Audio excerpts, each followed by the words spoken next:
ప్రియమైన మిత్రులారా, మిమ్మల్ని అందరినీ ప్రేమధార కార్యక్రమానికి ప్రేమతో ఆహ్వానిస్తున్నాం. దేవుని మహాకృపలో మీరందరూ క్షేమంగా మరియు సంతోషంగా ఉన్నారని మేము నమ్ముచున్నాము. ఈ కార్యక్రమములు మీ ఆధ్యాత్మిక జీవితాలకు మేలుకరంగా ఉంటున్నాయని, అందరి సత్యాలు మీ జీవితంలో అన్వయించుకుంటున్నారని విశ్వసిస్తున్నాము. ఈనాటి పాఠంలో మనము దేవుడు ఐగుప్తు దేశముకు వ్యతిరేకంగా పంపిన 8వ తెగులు అనగా మిడతలను గూర్చిన తెగులు మరియు 9వ తెగులు అనగా చీకటికి సంబంధించిన తెగులును గూర్చిన విషయాలను చర్చిస్తాం. ఇక ఆ వివరాలను నేటి ఈ సందేశము ద్వారా తెలుసుకుందామా?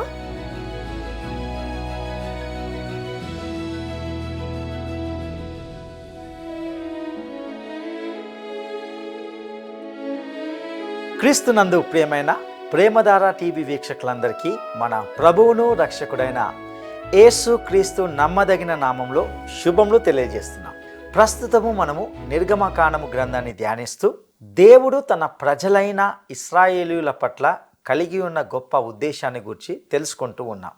నేటి మన ధ్యాన భాగంగా ఈ పాఠంలో మనము నిర్గమకాండము 10వ అధ్యాయాన్ని ధ్యానించుకోబోతున్నాం.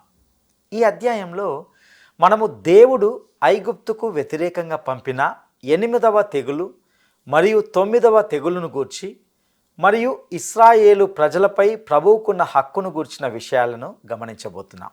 ఇప్పటికే మనము దేవుడు ఐగుప్తు మీదకు పంపినటువంటి 7 తెగుళ్లను గూర్చి, అందులో ఇమిడి ఉన్న దేవుని ఉద్దేశాన్ని గురించి తెలుసుకున్నాం. ఇక ఈ సందేశంలో మరిన్ని విషయాలను తెలుసుకుందాం. ముందుగా దేవుడు ఫరోను మిడతల తెగులుతో హెచ్చరించడాన్ని గమనిద్దాం. నిర్గమకాండము 10వ అధ్యాయము మొదటి 2 వచనాలను గమనిద్దాం. కాగా యెహోవా మోషేతో, ఫరో యొద్దకు వెళ్ళుము, నేనే యెహోవానని మీరు తెలుసుకొనినట్లును, నేను చేయు సూచక క్రియలను ఐగుప్తీయుల ఎదుట కనుపరచుటకు నేను వారి ఎడల జరిగించిన వాటిని, వారి ఎదుట కలుగజేసిన సూచక క్రియలను నీవు నీ కుమారునికి, నీ కుమారుని కుమారునికి ప్రచురము చేయునట్లును, నేను అతని హృదయమును అతని సేవకుల హృదయములను కఠిన పరిచితి నన్నెను. ప్రియులారా, దేవుడు ఏ కార్యం చేసినా దానికి అనేక కారణాలు ఉంటాయి. ఈ తెగుళ్లను పంపడానికి గల ఒక కారణం ఏమిటంటే, ఫరో దైవభక్తి లేనివాడని స్వయంగా అతనే బయట పెట్టుకునేలా చేయడం.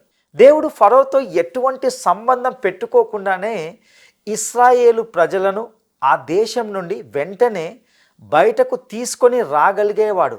ఒకవేళ ఆయన అలా చేసి ఉంటే విమర్శకులు ఇలా అనేవారు, దేవుడు ఫరో పట్ల ఖచ్చితంగా న్యాయంగా ప్రవర్తించలేదు.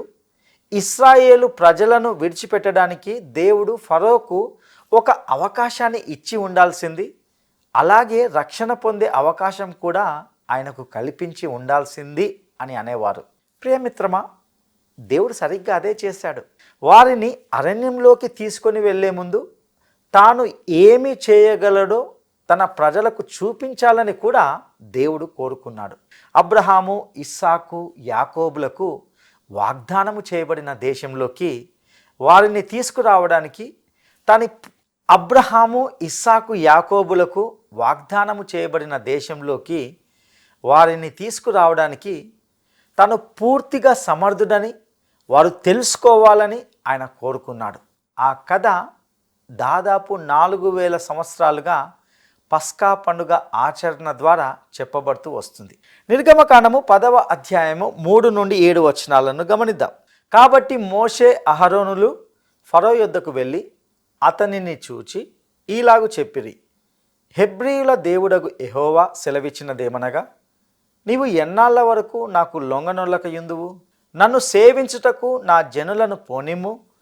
నీవు నా జనులను పోనీయ నొల్లని ఎడల, ఇదిగో రేపు నేను మిడతలను నీ ప్రాంతములలోనికి రప్పించెదను. ఎవడును నేలను చూడలేనంతగా అవి దాని కప్పును, తప్పించుకొనిన శేషమును అనగా వడగండ్ల దెబ్బను తప్పించుకొని మిగిలిన దానిని అవి తినివేయును. పొలములో మొలిచిన ప్రతి చెట్టును తినును. మరియు అవి నీ ఇండ్లలోను, నీ సేవకులందరి ఇండ్లలోను, ఐగుప్తీయులందరి ఇండ్లలోను నిండిపోవును. నీ పితరులు కానీ నీ పితామహులు గాని ఈ దేశంలో నుండిన నాట నుండి నేటి వరకు అట్టి వాటిని చూడలేదని చెప్పి ఫరో ఎదుట నుండి బయలువెళ్ళెను. అప్పుడు ఫరో సేవకులు అతన్ని చూచి, ఎన్నాళ్ళ వరకు వీడు మనకు ఉరిగనును? తమ దేవుడైన యెహోవాను సేవించుటకు ఈ మనుషులను పోనిమ్ము, ఐగుప్తు దేశము నశించినదని నీకింకనూ తెలియదా అనిరి.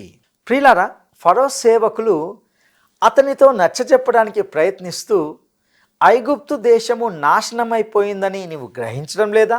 ఇంకెంతకాలము దీనిని ఇలాగే కొనసాగిస్తావు? ఇక వారిని వెళ్ళనివ్వు అని అన్నారు. కాబట్టి మరొకసారి మోషేను మరియు అహరోనును ఫరో సన్నిధికి తీసుకొని వచ్చారు. ఇక ఐగుప్తు దేశం మీదకు దేవుడు రప్పించిన 8వ తెగులు ఏమిటంటే మిడుతలు. నిర్గమకాండము 10వ అధ్యాయము 8 నుండి 10 వచనాలను గమనిద్దాం. మోషే అహరోనులు ఫరో యొద్దకు మరలా రప్పింపబడగా అతడు, మీరు వెళ్ళి మీ దేవుడైన యెహోవాను సేవించుడి, అందుకు ఎవరెవరు వెలుదురని వారిని అడిగెను. అందుకు మోషే, మేము యెహోవాకు పండుగ ఆచరింపవలెను గనుక మా కుమారులను, మా కుమార్తెలను, మా మందలను, మా పశువులను వెంటబెట్టుకొని మా పిన్న పెద్దలతో కూడా వెళ్ళెదమనెను. అందుకతడు, యెహోవా మీకు తోడయుండునా? నేను మిమ్మును మీ పిల్లలను పోనిచ్చదనా? ఇదిగో మీరు దురాలోచన గలవారు. వారు తన రాజీ ప్రతిపాదనను అంగీకరించినందుకు ఫరోకు తీవ్రమైన కోపం వచ్చింది. నిర్గమకాండము 10వ అధ్యాయము 11వ వచనాన్ని గమనిద్దాం. పురుషులైన మీరు మాత్రము వెళ్ళి యెహోవాను సేవించుడి, మీరు కోరినది అదే గదా అని వారితో అనగా ఫరో సముఖము నుండి వారు వెళ్ళగొట్టబడిరి. పెద్దలు అరణ్యంలోకి వెళ్ళి బలులు అర్పించవచ్చని, అయితే పిల్లలను మాత్రము తమతో తీసుకువెళ్ళకూడదని ఫరో మోషేతో చెప్పాడు. ఇశ్రాయేలీయులు అరణ్యంలోకి 3 రోజుల ప్రయాణం సాగిస్తే వారు అక్కడితో ఆగకుండా ముందుకు సాగిపోతారని ఫరో నిస్సందేహంగా అనుమానించాడు. వారిని అడ్డుకోవాలని అతడు భావించాడు. పిల్లలను తన వద్దే ఉంచుకుంటే పెద్దలు తప్పకుండా వెనక్కి వస్తారని అతనికి తెలుసు. ఫరో మోషేను ఈ రాజీతో శోధించి పరీక్షించినట్లే నేడు దేవుని బిడ్డ కూడా ఇటువంటి రాజుతోనే శోధించబడుచున్నాడు. నేడు అనేక మంది పిల్లలు క్రైస్తవ బోధనలకు పూర్తిగా విరుద్ధమైనటువంటి విద్యా వ్యవస్థలో పెంచబడుతున్నారు. దేవుని బిడ్డకు అతడు లోకంలో సర్దుకుపోవడం నేర్చుకోవాలని, వీలైనంత డబ్బు సంపాదించాలని మరియు ఈ లోక వ్యవహారాల్లో పాలు పంచుకోవాలని బోధించబడుతుంది. నేడు అనేక మంది క్రైస్తవ తల్లిదండ్రులు తమ పిల్లలకు అత్యుత్తమమైనదే కావాలని కోరుకోవడాన్ని నేను గమనించాను. తమ పిల్లలు అత్యుత్తమ విద్యను పొందాలని వారు ఆశిస్తారు. వారు అందులో విజయం సాధించాలని, సంపన్నులుగా ఎదగాలని వారు కోరుకుంటారు. అయితే ఒకరి తర్వాత ఒకరుగా వారు పడిపోయి ప్రభువు నుండి దూరమైపోయారు. అనేక సంఘాల్లోని సభ్యులు తమ పిల్లలను ఈ లోకానికి కోల్పోయారు.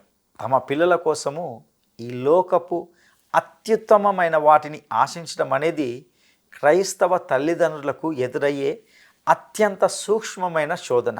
నా ప్రియ స్నేహితులారా, మీరు మీ పిల్లలను ఈ లౌకిక సంస్థలకు పంపినప్పుడు వారు పూర్తిగా బుద్ధిహీనులుగా మారి ఇంటికి తిరిగి వస్తే మీరు ఏమాశిస్తారు?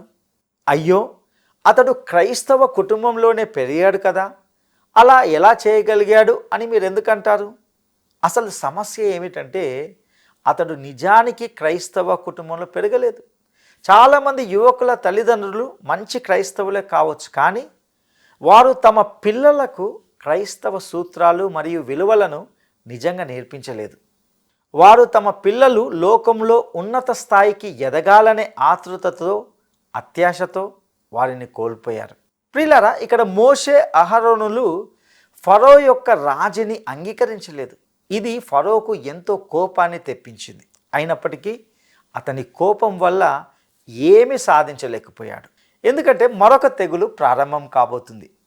ఇక నిర్గమకాండము 10వ అధ్యాయము 12 నుండి 15వ వచనం వరకు గమనిద్దాం. అప్పుడు యెహోవా మోషేతో, మిడతలు వచ్చినట్లు ఐగుప్తు దేశం మీద నీ చెయ్యి చాపుము, అవి ఐగుప్తు దేశం మీదికి వచ్చి ఈ దేశపు పైరులన్నిటినీ అనగా వడగండ్లు పాడు చేయని వాటినన్నిటినీ తినివేయునని చెప్పెను. మోషే ఐగుప్తు దేశం మీద తన కర్రను చాపగా యెహోవా ఆ పగలంతయు ఆ రాత్రి అంతయు ఆ దేశము మీద తూర్పు గాలిని విసరజేసెను. ఉదయమందు ఆ తూర్పు గాలికి మిడుతలు వచ్చెను. ఆ మిడుతలు ఐగుప్తు దేశమంతటి మీదికి వచ్చి ఐగుప్తు సమస్త ప్రాంతములలో నిలిచెను. అవి మిక్కిలి బాధాకరమైనవి.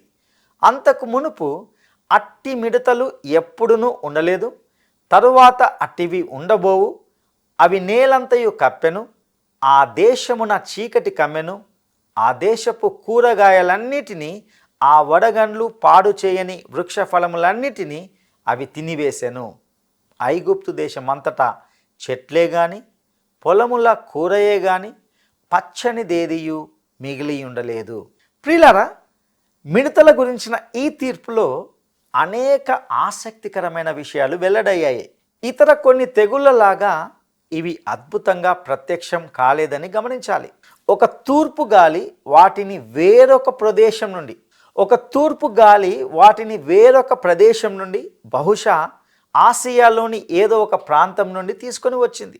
ఆసియా ప్రాంతంలో మిడతలు అధికంగా ఉండేవి మరియు ఈ గాలి వాటిని విశాలమైన ఎడారి ప్రాంతం మీదుగా తీసుకొని వచ్చింది.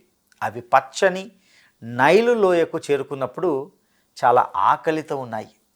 అవి ఆ భూమిపై ఉన్న వృక్ష సంపదను పూర్తిగా నాశనం చేశాయి. లేఖనాల్లో మిడతలను తీర్పుకు సూచనగా ఉపయోగిస్తారు. మానవుడు ఎదుర్కోవలసిన అత్యంత భయంకరమైన విషయాల్లో మిడతల దండు బహుశా ఒకటి. యోవేలు ప్రవక్త గతంలో జరిగిన ఒక మిడతల దండును వర్ణించాడు. అది చరిత్రలో జరిగిన విషయం. ఆ తర్వాత మానవాళికి భవిష్యత్తులో రాబోయే తీర్పును ప్రవచించాడు. ప్రకటన గ్రంథం కూడా భూమి మీదకు రాబోయే గొప్ప మిడతల దండు గురించి ప్రస్తావిస్తుంది. బహుశా ఈ కీటకాలు అంతకుముందు ఆ దేశము మీదకు వచ్చిన తెగుళ్ళన్నిటికన్నా ఐగుప్తు దేశం మీద ఎక్కువ ప్రభావాన్ని చూపాయి. ఇక నిర్గమకాండము 10వ అధ్యాయము 16వ వచనాన్ని గమనిద్దాం.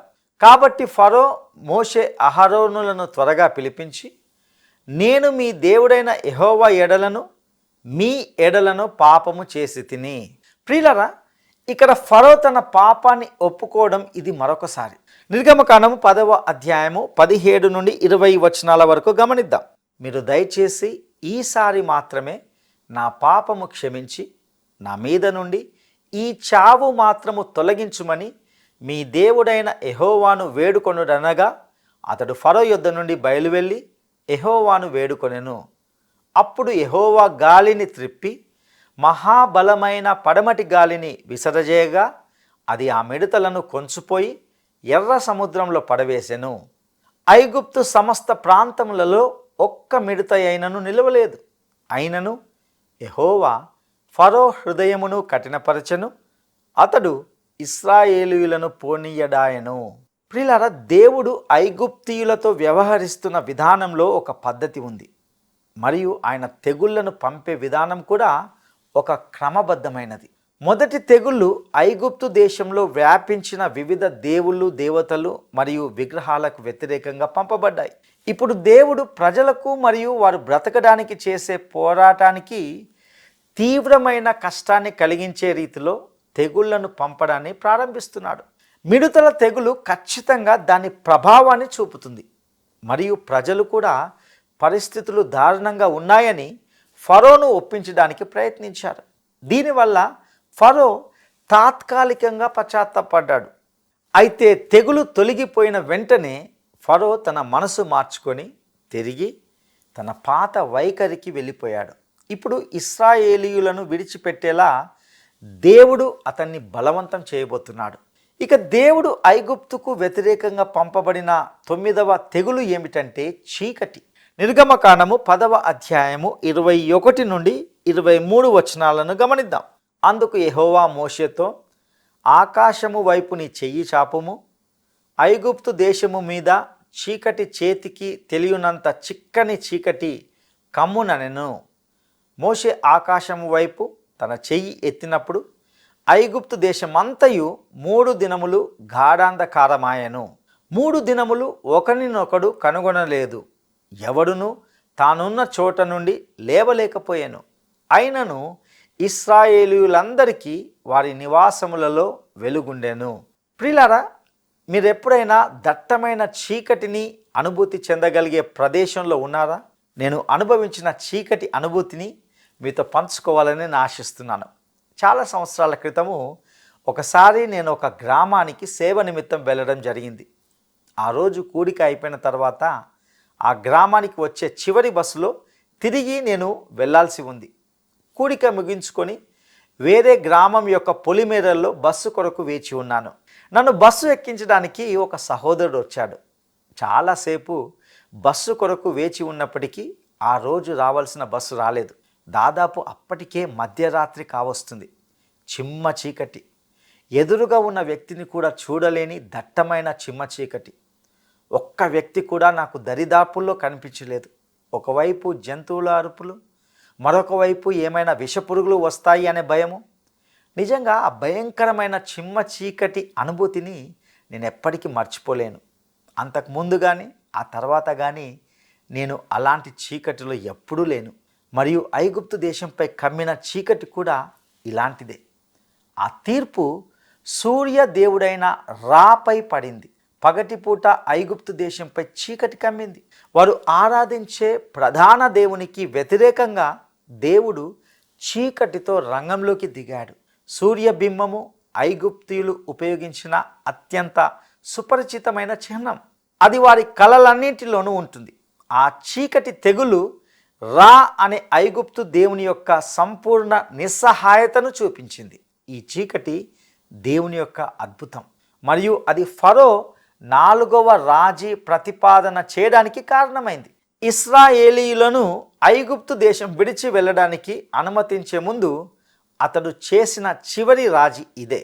ఇశ్రాయేలు ప్రజలపై యెహోవాకున్న హక్కును గుర్చిన ప్రకటనను మనం చూద్దాం. నిర్గమకాండము 10వ అధ్యాయము 24వ వచనాన్ని మనం గమనిద్దాం. ఫరో మోషేను పిలిపించి, మీరు వెళ్ళి యెహోవాను సేవించుడి, మీ మందలు మీ పశువులు మాత్రమే ఇక్కడ ఉండవలెను, మీ బిడ్డలు మీతో వెళ్ళవచ్చుననగా. ప్రియులారా, తమ గొర్రెల మందలను పశువుల మందలను వెనుక వదిలివేయడం అనేది ఇశ్రాయేలీల కోసము మోషే చేసే ఒక రాజీ అని మీరు అనుకోవచ్చు. మోషేకు రాయితీలు ఇవ్వడంలో ఫరో చాలా దూరం వచ్చాడు కాబట్టి ఇది కూడా అంగీకార యోగ్యంగా ఉంటుందని మీరు అనుకుంటారు. ఆధునిక క్రైస్తవులకు ఇక్కడ మరొకసారి ఒక పాఠం ఉంటున్నది. ఐగుప్తును సదా సకల సౌకర్యాలతో విడిచి వెళ్ళమని దేవుడు ఇశ్రాయేలును పిలిచాడు. పిల్లలను ఐగుప్తులో వారి విద్యా వ్యవస్థలో పెరగడానికి వదిలిపెట్టకూడదు. ఒకవేళ మనము మన పిల్లలను లోక జ్ఞానముతో పెంచి వారు విజయం సాధించడం కోసము తమ శక్తులన్నింటినీ దారపోయాలని ఆశిస్తే వారిని ఈ లోకానికి కోల్పోవడానికి కూడా మనం సిద్ధంగా ఉండాలి. ఒక తల్లి తన కొడుకును దైవభక్తి లేని పాఠశాలకు ఎలా పంపిందో, అతడు ఎలా ఉన్నత స్థాయికి ఎదుగుతున్నాడో ఆమె తన కాపరికి చెబుతూ ఉండేది. అయితే ఆ కుమారుడు క్రమంగా తన విశ్వాసాన్ని కోల్పోయినప్పటికీ ఆ విషయాన్ని ఆమె దాచిపెట్టి ఆ కాపరికి ఏమీ చెప్పలేదు. కొంతకాలానికి ఆ యవనస్తుడైన కుమారుడు ఆ పాఠశాల నుండి పట్టభద్రుడయ్యాడు, ఉన్నత పదవిని పొందాడు. అతని పేరు అనేక కరపత్రాల్లో ముద్రించబడింది.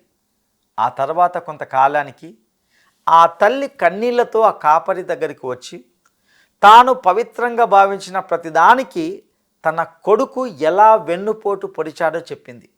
ఎందుకంటే ఆమె అతన్ని ఆ విధంగానే పెంచడం ప్రారంభించింది. ప్రియులారా, ఈ లోకము స్పష్టంగా కనిపించని చాలా సూక్ష్మమైనదిగా ఉంటున్నది. ఈ రోజులో తమ మందలను పశువులను ఐగుప్తు దేశములోనే విడిచిపెట్టే క్రైస్తవులు కూడా చాలామంది ఉంటున్నారు. ఐగుప్తు చెప్పాలంటే ఈ లోకానికి ఒక ప్రతిబింబం.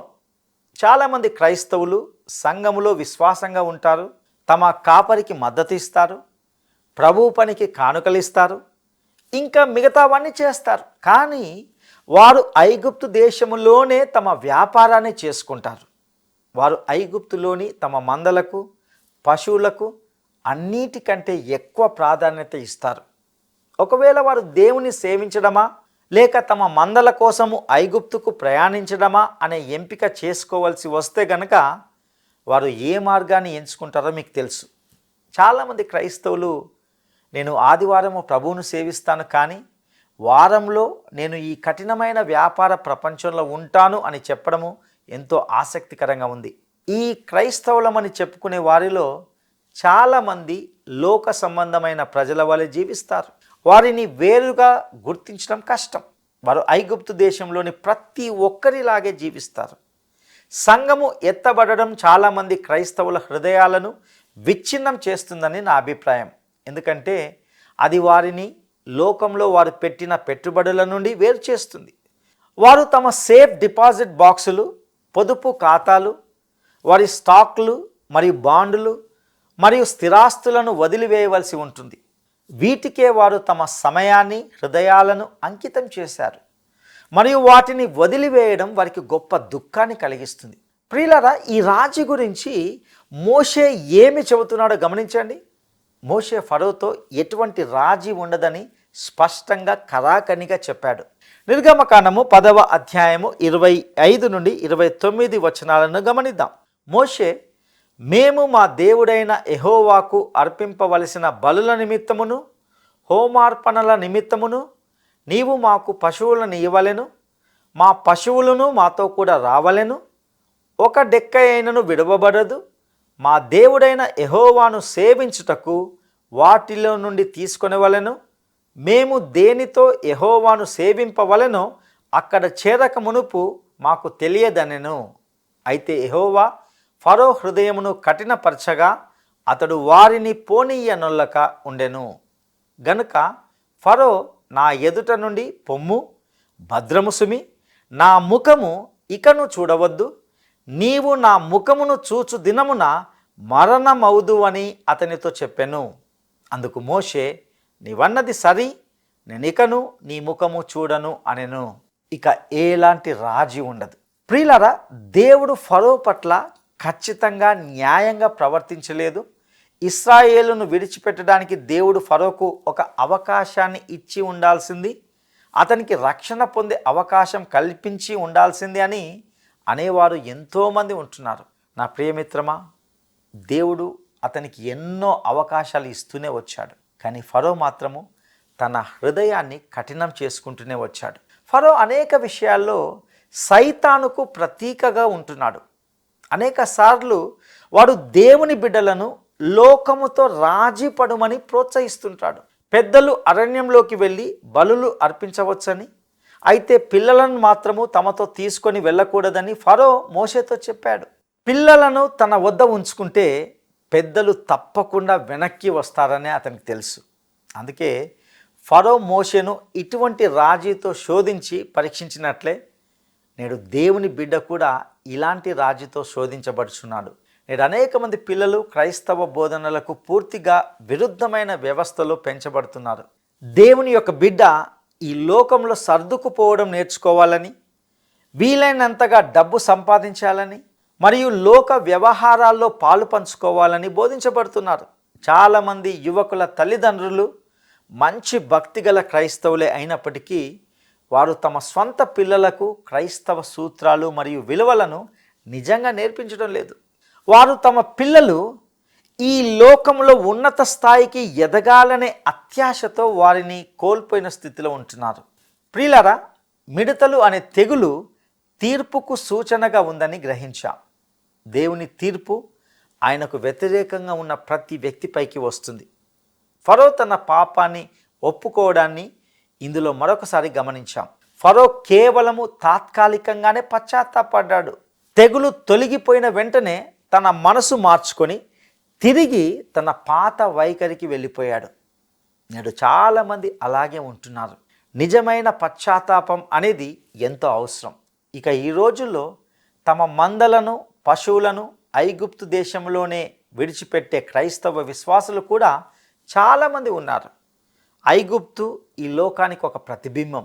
చాలామంది క్రైస్తవులు సంఘంలో విశ్వాసులుగా ఉంటారు, సంఘ కార్యక్రమాలు ఇంకా మిగతావన్నీ చేస్తారు. కానీ వారు ఐగుప్తు దేశంలోనే తమ వ్యాపారాన్ని చేసుకుంటారు. వారు ఐగుప్తు అనే ఈ లోకానికి అన్నిటికంటే ఎక్కువ ప్రాధాన్యత ఇస్తారు. ఈ క్రైస్తవులమని చెప్పుకునే వారిలో చాలామంది లోక సంబంధమైన ప్రజల వలె జీవిస్తారు. వారు ఐగుప్తు దేశంలోని ప్రతి ఒక్కరిలాగే జీవిస్తారు. ప్రియ సహోదరుడా, సహోదరి, ఈ ఐగుప్తు అనే లోకములో దేవుని బిడ్డ, విశ్వాసి అనేవాడు ప్రత్యేకంగా, పరిశుద్ధంగా మరియు ప్రభువు చిత్తానికి అనుగుణంగా జీవించాలి. అట్టి కృప దేవుడు మీకు దయచేయనుగాక. దైవాశీస్సులు.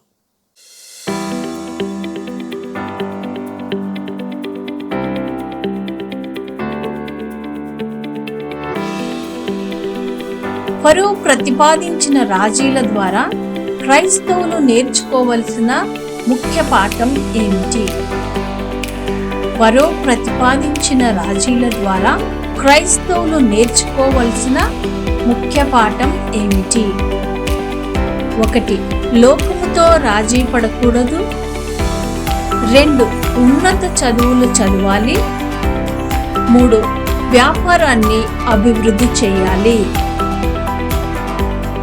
ఈ ప్రశ్నకు సరైన జవాబును ఈ వాట్సాప్ నంబర్కు పంపండి.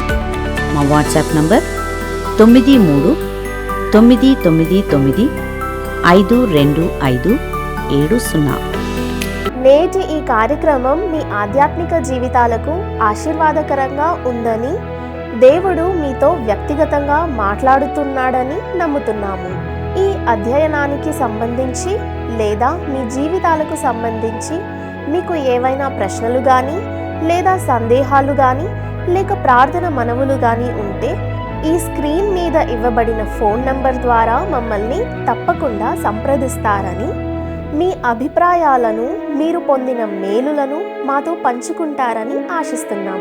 దేవుని సన్నిధి మీకు తోడై ఉండునుగాక. నా ఎడల నీకున్న తలంపులు విస్తారమైనవి, అతి శ్రేష్టమైనవి. నా ఎడల నీకున్న తలంపులు విస్తారమైనవి, అతి శ్రేష్టమైనవి.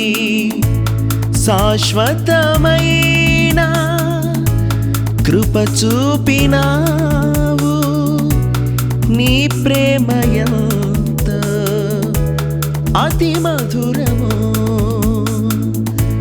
శాశ్వతమైన